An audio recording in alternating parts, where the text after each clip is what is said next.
introducing of today's Beautiful Smile by Dr. Maria Ana Claudio Paraga.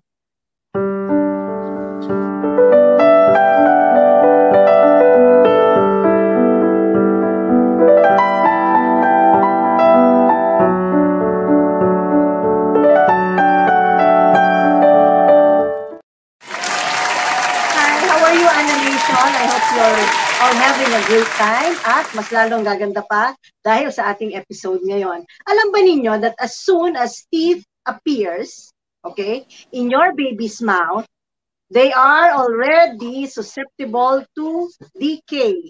Decay. Okay, hindi DR, hindi DM, decay. Walang patawa ngayon sa Twitter. Okay, as soon as, diba, mag-appear na, ayun yun. Ako nag-appear na. Nangitin. So, kaya kasi sinasakit baby. Mahaba naman ang tawa na yan. Okay.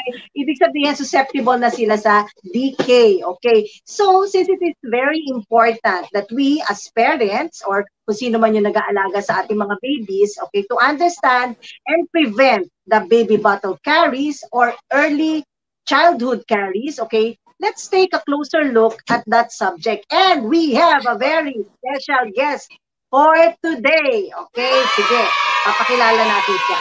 Ang ating special guest for today is a graduate of Doctor of Dental Medicine at UE College of Dentistry, year 2001. Had her externship program at Veterans Memorial Medical Center, year 2002. Okay, Center for Clinical Orthodontics, 2003. Nagtapos po siya doon. Member po siya ng tinatawag naming PAED or Philippine Academy of Aesthetic Dentistry. Also a member of Philippine Academy of Implant Dentistry. And she holds a private practice with her guwapong husband, sinama po si Dr. Friends, okay, in Valenzuela since 2002, an active member of the Valenzuela Dental Chapter. Ladies and gentlemen, let us all welcome Dr. Sheila Kakayuran Ocari. Hello po. Good afternoon po sa lahat ng nanonood sa Beautiful Smile by Dr. Ana here at Kuya Prof TV. Oh, di ba? My God, ang ganda niya, no? Siyempre. Si Dr. Sheila. Hi, Dr. Sheila. Magandang araw and I'm very glad na pinaunlakan mo ang aking you're always welcome. Yes. Ikaw pa, Dr. Ana. Yes. Thank you, Dr. Sheila. Okay. So, ang topic natin for today is early childhood caries. May iba pa bang pangalan ng early childhood caries, Doc? Actually, Doc Ana, yan yung pinakamagandang term na gagamitin para dyan. Pero before kasi, ang alam ng mga mommies, ng mga pasyente, naririnig nila is nursing bottle syndrome or baby bottle caries. Pero yung mga experts nga kasi ngayon, mas gusto nila, yan yung correct term. Kasi it's not the baby bottle that's, nagkakaroon ng confusion dun sa term eh. It's not the baby bottle that's causing these cavities or decay, sabi mo nga. It's the content of the baby bottle, what's inside the baby bottle, na nagkakos na mabulok ang ngipin ni baby or magkaroon kaagad ng cavity si baby. Ayun. So, sakto sa tanong natin, di ba? Bakit may cavity si baby? Bakit nga ba? Bakit nga ba may cavity si baby? Dahil nga ba sa dede? Minsan lagi natin kasi dede ng dede. Ayun, tama si Dr. Sheila. Dahil sa laman ng bote. Okay, ano ba usually nilalaman natin sa bote? Usually kasi, di ba, unang-una milk. Lalo na, karamihan ng mga mommy na bagong panganak, a-advise ng doctor na walang ibang kailangan na food ang baby kasi breast milk or the milk formula is enough. Kahit the water, hindi na kailangan. Kasi that's complete food na for the baby. Pero, hindi naman masama, syempre, dahil yun ang kailangan ng baby. Ang masama, kung gaano ba tumatagal yung bote sa bibig ni baby. Yun yung na ang laman nga gatas. Ay, milk. Diba? Yes. Na ang laman pero bago tayo magpunta doon sa isang specific topic natin, ano. So bote tapos gatas. May epekto, tama ba? Tama. May epekto rin ba kung yung mga nag-nurse from the mommy's breast milk. Yes. Yes. Yan yung mga advocacy ng gustong-gusto ko yan, yung advocacy for breastfeeding. Pero kasi lahat ng milk, kahit na natural derived milk na cow's milk, breast milk, may sugar content pa rin yan eh. Yun yung tinatawag natin na lactose, which is the sugar in the milk, di ba? Milk sugar. Lactose, na meron pa rin kahit breast milk. Pero that's very, very low compare sa mga formula and the artificially prepared milk na binibigay sa mga babies. Mas maliit ang sugar content doon. Pero nonetheless, hindi pa rin siya pwedeng maiwan sa bibig ng baby. Kailangan lilinisin pa rin. Yun ang dapat nating iwasan. Di ba? Yun ang dapat nating iwasan, yung prolonged exposure dun sa sugar content ng nilalagay natin sa bottle or mismo kahit dun mismo sa breast milk. Right? Yes, yes. Okay. Ang tanong natin, okay. Kasi di ba ang tooth decay is really natuwa naman ako. Hello, Mami Adelina. Hi, Mami. Masarap mag-bake ng mga kids yan. She is my doctor-in-law, Dr. Sheila C. Ocariza, great dentist. Indeed. Hello po. Magandang araw po. Thank you for watching. Meron pa. Peace, happiness. Smile-filled Tuesday po sa ating lahat watching from Cavite. Hello everyone, welcome. Ayan pa, isa pang ansukin natin. Tara mo, ang ganda kasi ng video. Ang dami na comment. Okay. Hello pa ni Sir Albert Rosarda. Thank you daw sa bottled fish. Okay. Kasi may bottled fish. May pa-bottled fish. Bottled fish. Hindi baby bottle carry. Hindi nakakapot yun. Okay, sige. Balik tayo. Okay. Hindi siya nakakapot. Balik tayo sa ano natin. Okay. Tooth decay has a very significant impact on the child's health. Diba? Pero paano pa makikita natin? Okay, bilang mga nanay, sa mga laypersons, paano ba nila makikita kung nagsisimula na ang cavity sa kanilang mga anak? Di ba? Ano yung unang, yung signs of early childhood caries? Let's show yung isang slide natin. Yeah, you mentioned, Dr. Ana. Ayan. Pero let me stress on that, Dr. Ana. You mentioned earlier that tooth decay is very prevalent nga na sickness sa mga bata. Totoo yan. Kaya hanggat pwedeng iwasan ng mga mommies at makita yung early telltale signs of the cavities na pag nagkakaroon na ng signs yung baby ng cavities, maganda na maagapan na kaagad kasi nga hindi natin gusto na magkakaroon ng mga adverse effect ito sa health ng baby. Lalo na hindi pa sila makakasabi kung ano talaga yung nararamdaman nila, 'di ba? Pag in pain sila or merong discomfort, uha-uha lang naman masasabi nila. So, maganda na ang mommy alam na kung ano ang dapat nilang i-check sa ngipin ni baby. Tsaka kasi meron din ako mga nagiging patient sa clinic. Minsan, hindi nila alam kung ano yung condition ng bibig ng baby nila. Kasi as early as... Yes, Dr. Sheila. Okay, sorry for the mali, demineralization. It should be demineralization. Okay. Yan, katulad yan. Pag nakita yan ng regular nanay, minsan hindi nila isipin na sira yan, di ba, Dr. Sheila? Ano akala nila maputi lang yung ngipin ng baby nila. Pag ganyan, na hindi chalky white kasi ang description natin dyan, di ba, Dr. Ana? Pagka ganyan, na hindi po pantay ang kulay ng pagkaputi ng ngipin ng baby niya at nakita niya yung mga white bands na yan, like rings, ibig sabihin niya na de-mineralize na, bumababa na yung mineral content ng enamel ng baby. First sign na po yan, humihina na because sa pagbabad ng milk.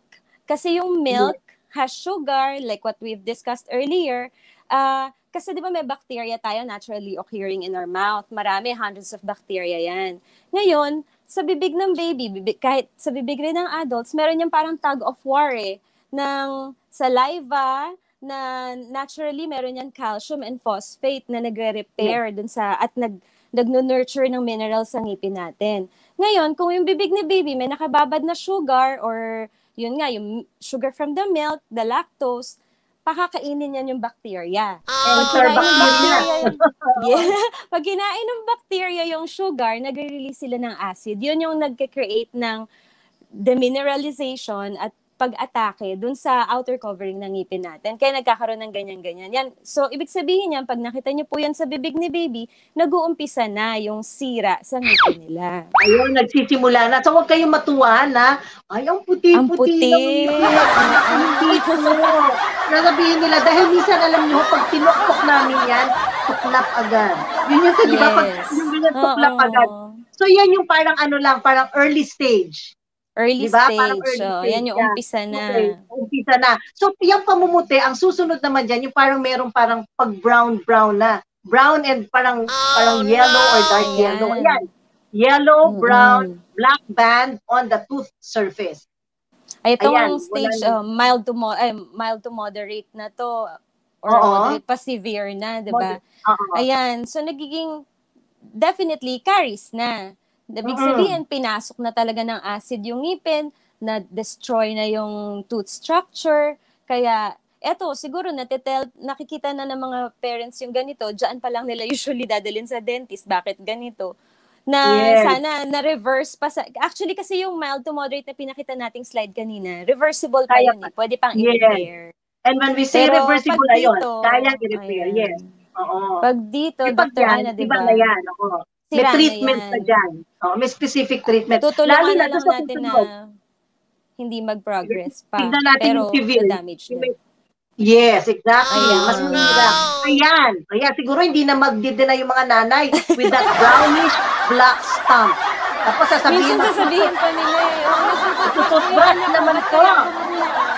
Ayun, di ba, Dr. Sheila? Sige, paano nangyari yan? Sabihin, nagtututbrush naman po. Ako po nagtututbrush sa anak ko. Minsan sasabihin lang, lagi naman po siyang nagtututbrush. Sino po ang nagtututbrush sa kanya? Siya po kasi marunong na po siya. Baby. Siyempre yung dexterity nila, hindi naman nila talaga naaabot. Tsaka, baby, saan lang ba nila ilalagay yun? Doon lang minsan sa sore na gilagid doon sa may tumutubo. Babad lang. Gagawing chutoy. So, ibig sabihin, yung mga tumubo na ng ngipin, hindi nalilinis. Hindi doon sa tamang spot. So, dapat talaga mommy pa rin maglilinis. Minsan nga kahit hindi toothbrush I advise them kahit washcloth or yung sa atin lambing, di ba? Ginawa mo yan sa dalawang anak mo? Yes. And I'm so proud. Hanggang ngayon, I have a 14-year-old daughter and a 10-year-old son. Since birth, wala silang cavities. Kaya pag yung hinahabol natin, di ba, ibabalot mo rito yung lampin, tapos yung kukut-kutin mo. Tatanggalin mo talaga lahat, abutin mo na. Yes! Alam niyo, pwede niyo gawin yun. Siyempre, ingatan niyo lang na masaktan siyempre mga bata, pero very effective po yan na mismong mga lampin. Okay? Dr. Sheila, we'll pause for a while, okay, para sa ilang commercials ng Kuya Prof TV. We'll be back in a while with beautiful smile! Kuya Prof!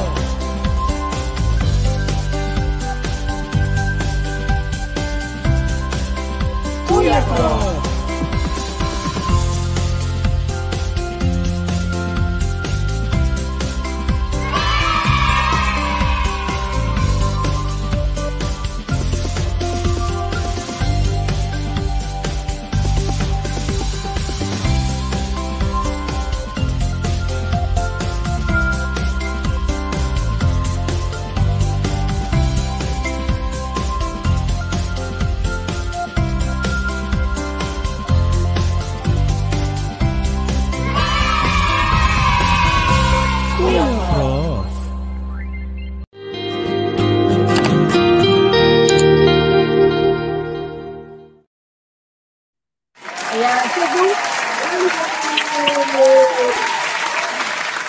So those are the different shows that Kuya Prof TV has in store for all of you. Every day po, may mga iba't ibang klaseng shows na marami kayong matututunan. Just like Beautiful Smile with Dr. Maria Ana Claudio Paragas. So we are back, okay? Dahil tayo ay bumalik, may nagbabalik po for the Q&A. Ano yung Q&A? Question ni Ana. Okay, si Ana po ay nagre-represent sa mga kapitbahay, sa mga kapatid, kaibigan na minsan hindi nyo alam kung anong mga itatanong. Pasok ka sa Q&A. Hello mga dong at mga dang, ay mga dok pala, okay? Ang tanong ko, okay, si Ana Rama nga po, baka nakalimutan nyo na ako. Okay, ang tanong ko po, bakit kailangan i-take care natin ang baby tooth samantalang natatanggal naman sila? Di ba? Dahil mapalitan sila nung permanente. Ba't kailangan pa nating alagaan? Ayun. Dr. Sheila, meet Ana Rama. Narinig mo ba yung tanong ni Ana Rama? Narinig mo yung tanong niya? Dr. Ana Ano sige. Ang sabi niya, bakit daw kailangan, sabi, i-take care, bakit kailangan alagaan, take care, okay. Bakit kailangan alagaan pa raw yung milk tooth kung natatanggal. Sabi ng gano'n. Kung natatanggal naman daw, at mapapalitan ng permanent. Bakit pa?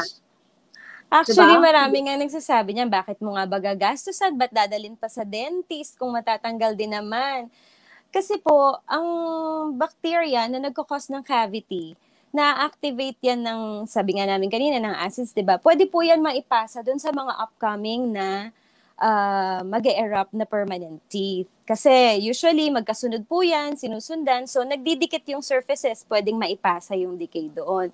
Isa pa, yung good oral hygiene practice na i-establish niyo po sa mga anak ninyo at an early stage, madadala po nila yan hanggang pagtanda nila. So kung sanay sila na okay lang naman, nasira yung ngipin nila, na sumasakit every now and then, na namamaga because of nagkakaroon ng infection, madadala po nila yon hanggang pagtanda nila.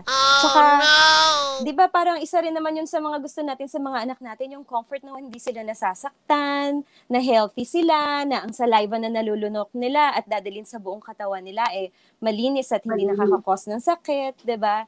Yan, tapos kasi minsan may effect din yan sa self-esteem ng bata. Kaya Exactly. minsan 'di ba, tuksuhan na maliit pa lang ganun na yung teeth. So hanggang pagtanda kahit na sabihin mo maayos na yung teeth niya paglaki niya, madadala rin niya yan. So may effect din yan sa self-esteem bukod dun sa health concerns para sa mga bata. Oh, ayan, Ana Rama, nasagot ba? Sana nakikinig ka, Ana Rama, ha?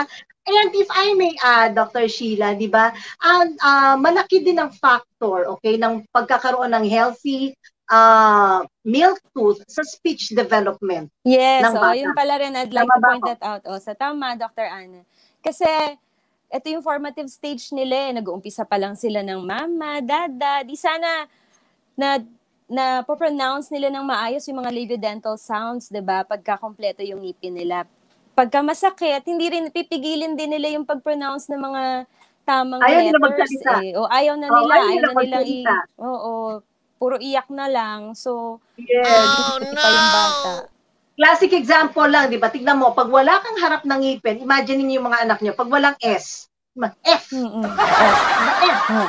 Yung condition minsan, kaya merong sila, parang medyo may problema sa speech development. Ayan, sana maging malinaw yun, Ana Rama. And thank you, sabi ni Dr. Rosarda, ang cute daw ni Doctor talaga, Mr. Albert Rosarda, lahat pinatawag ng doktor, ang cute ni Ana Rama, di ba natatanggal yun? Di ba natatanggal ang kanyang shape? Natatanggal. Mukhang hindi naman ganun hindi naman ganun kapango si Ana Rama.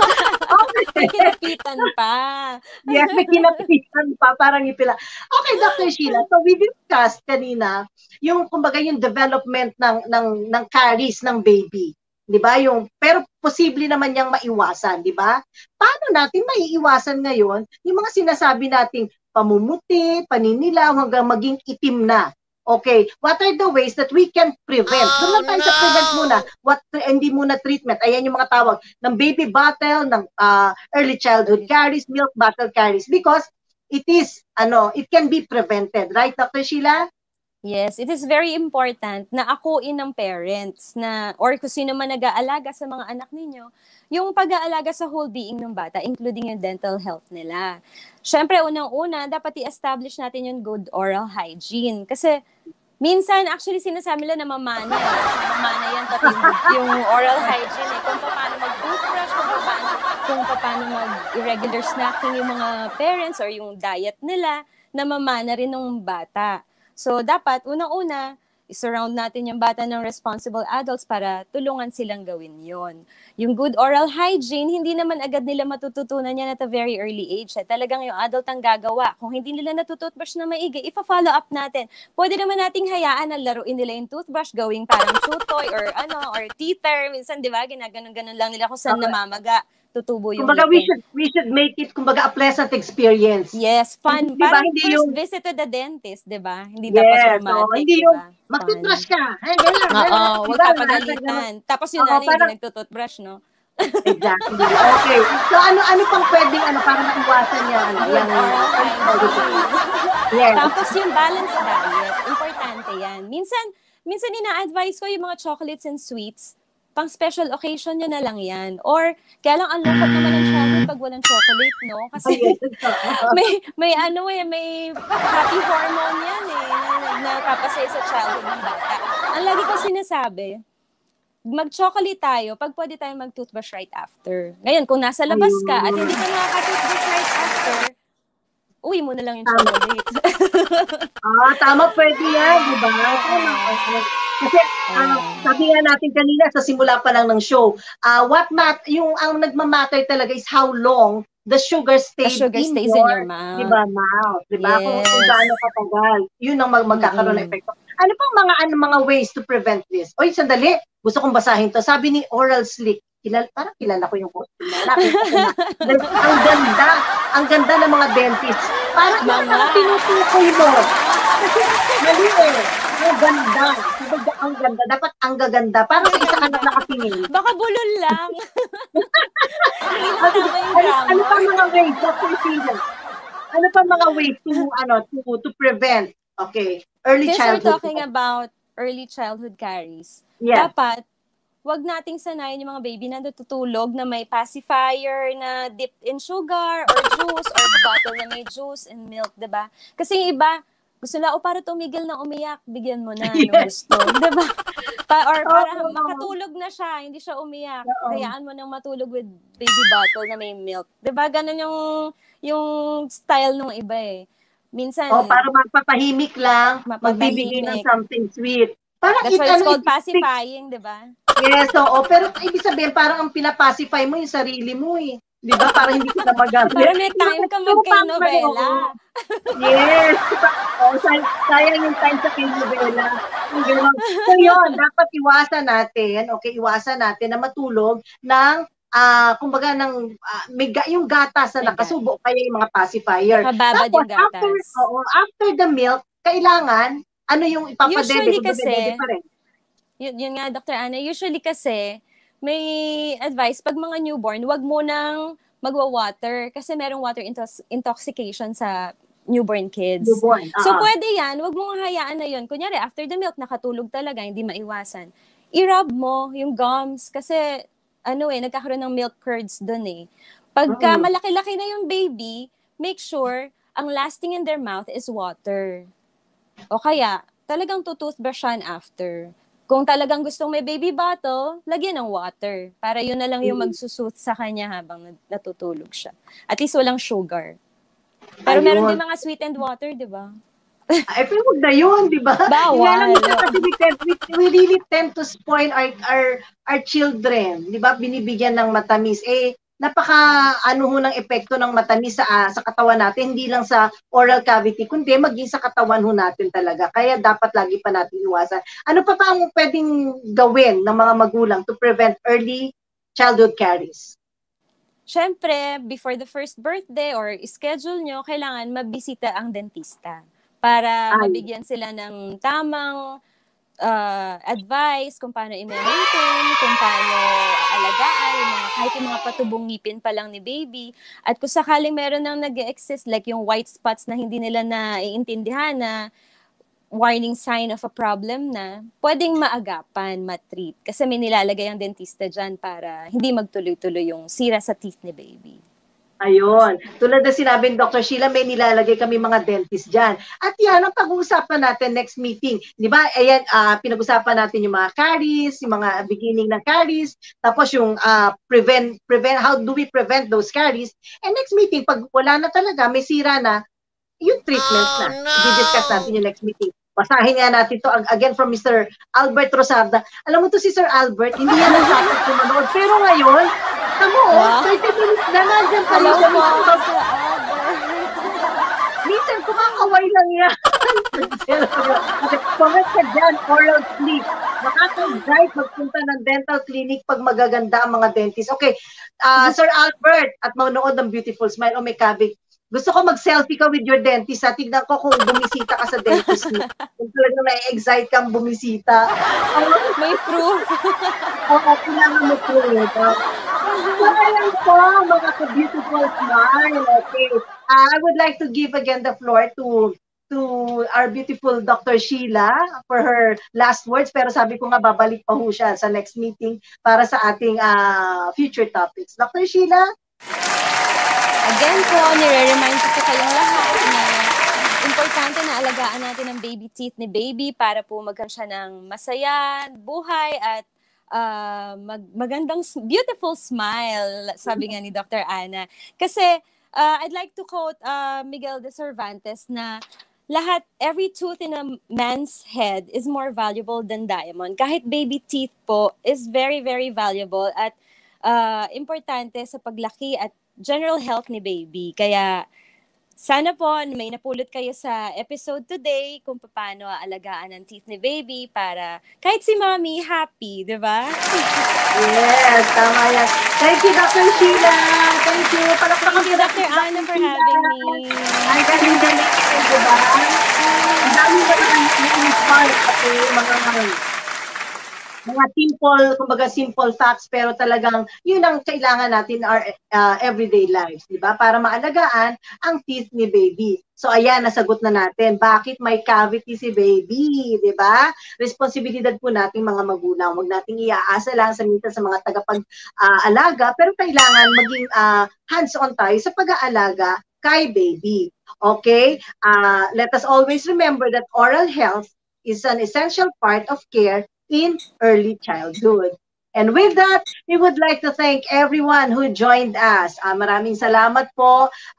Please take care, stay safe, and always remember to be the reason someone smiles today. This is Dr. Maria Ana Claudia Paragas for Beautiful Smile. Ay, ang galing daw ni Dr. Sheila. Hello, Father Mark. Talagang na-excite pa ako. Yung ano ko tuloy. Hello, Father Mark. Father Mark, hindi mo na ako nakilala. Sige, si Dr. Sheila na magaling, pero yung mga private joke. Again, thank you so much. God bless you all. We will see you again with Dr. Sheila next week. Ayan, alam ko na nga ako, hindi na ko na. Next week. God bless you all. Bye! God bless everyone.